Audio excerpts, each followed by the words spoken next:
All right, so section 11.4 Stewart Calc text here. This is question number 2A.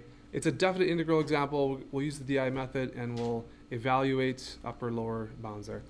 So x, sine x, if we think about Lie8 and the order of differentiation, logarithms, no, inverse, nope, algebraic, well, algebraic is just the x here, looks like, and then trig comes next. So I'm going to do my DI chart here. I'm going to put plus minus down the side, and I'm going to differentiate the algebra term, so just the x. I'm going to integrate the sine x. Okay, so if I go ahead and differentiate, I'm looking for either this column of D to be equal to 0. I'm looking for a row that is easily integrated, or I'm looking for a repetition, right? The kind of the mode or the type 3, a repetition. If they start repeating themselves, then that's then I can stop as well. So I'll just go ahead and do this. So the derivative of x is well, x dx is 1, and the derivative of 1 is 0. So that's nice. It's getting to 0 pretty quick within a couple steps. The integral of sine x is it positive or negative cos? Do you remember that? That's a tough one, right? So I like to think of derivatives because that's what I first learned. So the derivative of cos is negative sine, right? So if this has to be a positive sign, I got to have a negative cos. Then the derivative of cos is going to be just a regular old sine, so looks like I have to keep that.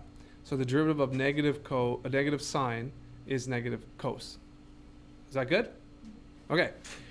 So what I'll do now is I will take a look at sort of diagonal pieces here. And I will write negative x cos x as my first piece there. And then I will subtract 1 times negative sine x, or add sine x. And then the next one's just going to be 0. So it's going to be 0 times anything, so just plus 0. Okay, plus 0. So now I will evaluate that from 0 to pi. So it should be just that easy. Let's do the first part here where we plug pi in. So it's going to be negative pi times cos of pi, plus sine of pi. And then we're going to subtract negative 0 times cos of 0 plus sine 0. So what do we get there? Cos of pi is negative 1. So that's pi. And then sine of pi is going to be what? 0? Right? Negative 1. You could think about the unit circle there if you want. The negative 1, 0. So sine is 0 for pi. It goes to negative 1. And then minus, well, 0 times cos of 0 times anything is going to be 0. Minus, and then sine of 0 is what? It's just 0. So 0 times 0. So what do I have? 0? Does it look like we have zeros in total there? Pi times, okay, so cos of pi. Did I do that right? Cos of pi is negative 1. Oh, positive 1. So cos, oh, wait. Cos of pi, guys. I didn't need to put 0 there. Cos of pi is negative 1. So this is negative 1. So this actually is positive pi. Positive pi, yeah. Minus 0. Positive pi? Or negative pi? Did you say positive pi? Yeah, positive pi should be correct. Yes, thank you. Yeah, I think I put 0 in here. I should put negative 1. So if you have a definite integral, just do everything the same as you would if it was indefinite. Instead of putting plus c at the end, then you got to fill in your values. Okay? Questions about that one?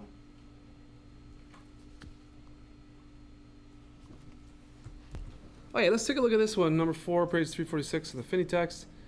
So we've got two functions here. It looks like I have an algebraic function right here, and then I have a trig function right here. So Lie8, which one am I going to put in the D column? Yeah, algebraic comes before the trig. So algebraic in the derivative column, 2t. And we're going to have cos of 3t over here. All right. So let's differentiate the first side. Derivative of 2t is 2. Derivative of 2 is 0. Good. We get 0 in the third row again. That's nice. I'm going to have to integrate this. So the integral of cos is going to be, remember how to do this one? Positive sign. 3t. Now, what do I have to, how do I undo that 3 in the 3t there? You remember that? That's why I'm asking. Okay, I think it's 1 over 3, 3t. Oh. Yeah, because if you take the derivative of this, it's going to be cos 3t times 3. So times 1 over 3 times 3 is just going to be a 1. That's what you're going to get there. So you got to go, I think if you look back to chapter 9 in the Stewart text there with that chart, it's integrals or antiderivatives. Sine of kx is 1 over k cos kx. So yeah, just do divide by this this number here. Okay, so if we do this again, we're going to have, looks like negative, well, we're going to have negative cos of 3t, and then we're going to have to divide by 3 again, so it's going to be a 1 over 9, yeah, or 1 over 3 times 3. So think about that, derivatives. Derivative of negative cos is going to be positive sine. That's what we have there if we go up the chart. I think we're good. Okay? So we take now this diagonal piece. So we've got 2 over 3. I'm going to do some of this multiplication in my head here. Sine of 3t. That looks really weird. Well, it's 2t, T2, R2D2. It's 2t times 1 over 3. So I'm just going to put 2t over 3, something like that. You okay with that? Yeah, I just Yeah, it looks weird there. And then minus a negative, so it's plus. I'm going to go put 2 over 9 cos 3t. That's the second diagonal piece here. And then the 0 will be whatever. It doesn't matter what down here. It's 0 already, so I stop. And plus c. Now, is it find the indefinite integral? Now, they may take out a factor here. They may take out a factor, like a 1/3 or something. I don't know. But I think that should be kind of it. That should be it. So I don't know how it's written there. 2/3 t times sine of 3t plus 2 over 9 cos of 3t is what I have, plus c. And if they, yeah, I don't know if they'd factor out a third or anything. I don't think so. Can we just stop and check that? Okay, guys, this is number 7. It's a bit of a challenging one here. The DI method makes this nice and easy. If you don't know the DI method, you'll have to do your regular integration by parts twice. But with the DI method, this is, I think, type 3, where you see a repeated row from the original question. So let's just get on this. So DI chart here. Wow. I'll just get creative here. Okay, it's a little bit better. So Lyate logarithms, yeah, that's number 1, isn't it? So that's e to the x right here, and then we'll do sine of the x over here. We'll do a plus, minus, plus, minus. So the derivative of e to the x, awesome, e to the x. Derivative of that is e to the x again. Those go all the way down. We won't need 4 rows, I don't think. But what we're going to find is that the derivative, or the integral of sine of the x is negative cos x, right? And then the integral of that is negative sine x, okay? And with this particular one, you're going to see that obviously the left side, the derivative column, is going to be the same all the way down. It's not going to hit 0. This is just going to oscillate back and forth from sine to cos. Just the actual sign, positive, negative, is going to change. So we are not going to get to any 0 or any kind of like, you know, place that's really nice and easy to integrate. They all look like the same question. But when you get to a place like this, and this is type 3, and I've done this on one of the other videos, but when you get to the place where you have the same functions as the original question, that's when you can stop.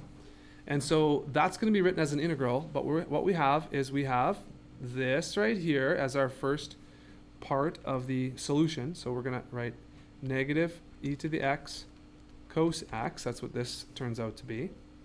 And then we have the next level down here. That's going to be a plus e to the x sine x, right? Because I've got 2 negatives there.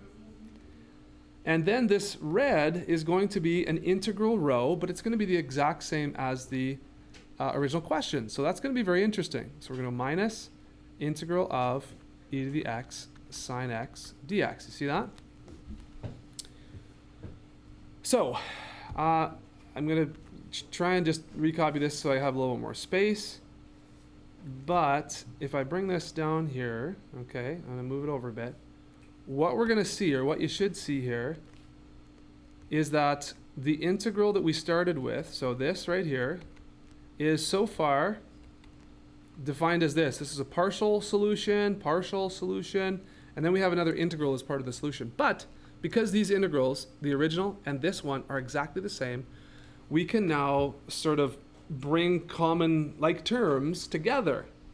And so if I add the integral of e to the x sine x to both sides, we're going to have this line. We're going to have 2 integral of, it looks like an F, 2 integral e, wow, can I write today? Nope. E to the x sine x dx's. See, I have 2 of them over there now. And I have a negative this, positive this. And remember, the original question was, hey, what's the integral of this right here? So I can actually isolate this right here just by now dividing everything by 2. So if I divide by 2, all of this by 2, then I'm going to get my original integral back, and this is now my solution. I don't have any integrals left on the other side. And then you can, of course, take out a e to the x over 2, I guess. It might be a good idea. E to the x over 2. You've got negative cos x plus sine x. Or you could do sine x minus cos x there as well. So I believe that that should be the answer. Yeah. Plus c, I guess. Plus c, don't want to forget that. You might say, hey, Mr. Maxwell, we didn't divide the c by 2. Well, okay, let's divide it by 2 then. Guess what? It's still an unknown c. I mean, it's still a constant. It's just half of this constant that was before. So it doesn't really matter what you do to it. If you add or subtract or divide or multiply the c, it's still just a c. You don't know exactly what it is without some prior conditions, but that's as far as you need to go. Yes? If something's in respect to y, we can just treat it as if it's x, right? Yeah, if it's with respect to y, if everything, then you'd have to have y in the integrand and the dy there, but yeah, it's just in the same. Yeah. Okay, so does that help with number 7? Yeah. Yeah? Yes.